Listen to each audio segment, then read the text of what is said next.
L'histoire d'aujourd'hui est le pigeon, le renard et le flamant rose. On raconte qu'il y a longtemps, il y avait un pigeon blanc qui avait construit son nid en haut d'un long palmier dans une campagne parcourue par une longue rivière.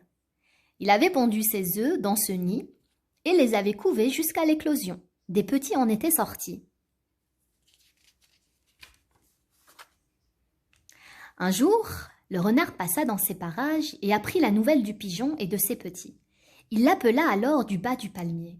« Lance-moi tes petits pour que je les mange, j'ai faim !» Voyant que le pigeon restait silencieux, il lui dit « Je te laisse un peu de temps, ensuite je reviendrai. Mais si tu ne me les lances pas, alors je grimperai jusqu'à toi et je te tuerai. » Le renard s'en alla et le pigeon resta dans un profond tourment. Le flamant rose passa auprès de lui en venant de la rivière. Il l'interrogea sur son état et le pigeon lui racontait toute son histoire. Il lui dit alors « Je vais t'apprendre comment te débarrasser du renard. Dis-lui, je ne te lancerai pas mes petits et grimpe jusqu'à moi si tu en es capable. Si jamais tu arrivais jusqu'à moi et mangeais mes petits, je m'envolerai et me sauverai moi-même. »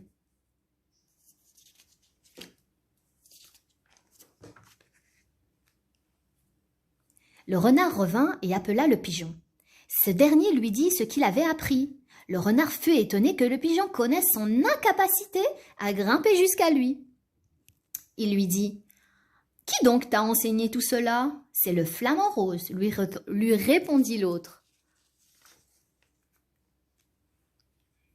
Le renard partit alors rejoindre le flamant rose au bord de la rivière.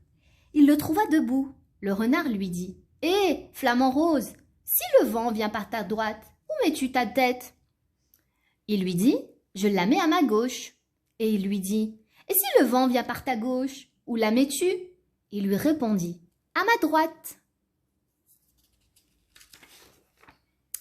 Le renard lui dit alors « Et si le vent souffle de toutes parts, où mets-tu ta tête ?» Il lui répondit « Je la mets sous mon aile. » Le renard lui dit alors « Comment peux-tu la mettre sous ton aile? Montre-moi donc. » Dès que le flamant rose entra sa tête sous son aile, le renard lui sauta dessus pour essayer de le tuer. Mais le flamant rose lui échappa après avoir eu beaucoup de blessures et s'envola.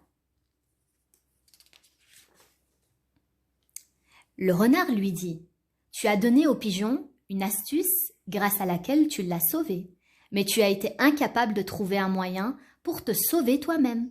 Gare à toi si je te vois encore ici, car sinon tu pourrais voir ce qui va te déplaire. » Ainsi se termine cette histoire.